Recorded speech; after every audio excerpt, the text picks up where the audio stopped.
ಗುರು ಪೂರ್ಣಿಮಾ ಮಹೋತ್ಸವ. ಅರುಣ್ ಐಹೊಳೆ ದಂಪತಿಯಿಂದ ಶ್ರೀಗಳಿಗೆ ಪಾದ ಪೂಜೆ. ರೈತ ನಾಯಕರಿಗೆ ಗೌರವ ಸನ್ಮಾನ. ರಾಯಬಾಗ್ ತಾಲೂಕಿನ ಶ್ರೀ ಗುರು ಶಾಂತೇಶ್ವರ ಸಂಸ್ಥಾನ ಹಿರೇಮಠ ಶಾಖಾ ಮಠದಲ್ಲಿ ಗುರು ಪೂರ್ಣಿಮಾ ಮಹೋತ್ಸವವನ್ನ ಭಕ್ತಿ, ಶ್ರದ್ಧೆ ಹಾಗೂ ಸಂಭ್ರಮದಿಂದ ಆಚರಿಸಲಾಯಿತು.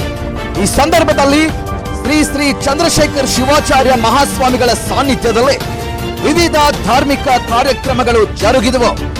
ಕಾರ್ಯಕ್ರಮದಲ್ಲಿ ಯುವ ಮುಖಂಡ ಅರುಣ್ ಐಹೊಳೆಯವರು ತಮ್ಮ ಶ್ರೀಮತಿಯವರೊಂದಿಗೆ ಶ್ರೀಗಳಿಗೆ ಸಂಪ್ರದಾಯ ಬದ್ಧವಾಗಿ ಪಾದ ಪೂಜೆ ನೆರವೇರಿಸಿ ಆಶೀರ್ವಾದ ಪಡೆದರು. ಈ ಧಾರ್ಮಿಕ ವಿಧಿ ಭಕ್ತರ ಗಮನ ಸೆಳೆಯಿತು. ಬಳಿಕ ನಡೆದ ಸಮಾರಂಭದಲ್ಲಿ ಶಾಸಕ ದುರ್ಯೋಧನ್ ಐಹೊಳೆಯವರ ಅಧ್ಯಕ್ಷತೆಯಲ್ಲಿ ರೈತರ ಪರವಾಗಿ ನಿರಂತರವಾಗಿ ಹೋರಾಟ ನಡೆಸುತ್ತಿರುವ ಇಬ್ಬರು ಪ್ರಮುಖ ರೈತ ಮುಖಂಡರನ್ನ ಗೌರವಿಸಲಾಯಿತು.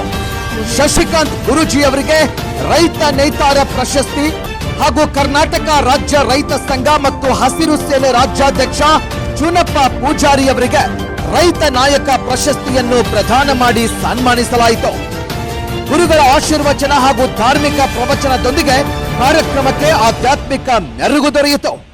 ಈ ಕಾರ್ಯಕ್ರಮದಲ್ಲಿ ವಿವಿಧ ಗಣ್ಯರು, ರೈತ ಸಂಘಟನೆಗಳ ಪದಾಧಿಕಾರಿಗಳು, ಭಕ್ತರು ಹಾಗೂ ಸಾರ್ವಜನಿಕರು ಹೆಚ್ಚಿನ ಸಂಖ್ಯೆಯಲ್ಲಿ ಭಾಗವಹಿಸಿದ್ರು. ಕೊನೆಯಲ್ಲಿ ಮಹಾಪ್ರಸಾದ ವಿತರಣೆ ಕೂಡ ನಡೆಯಿತು.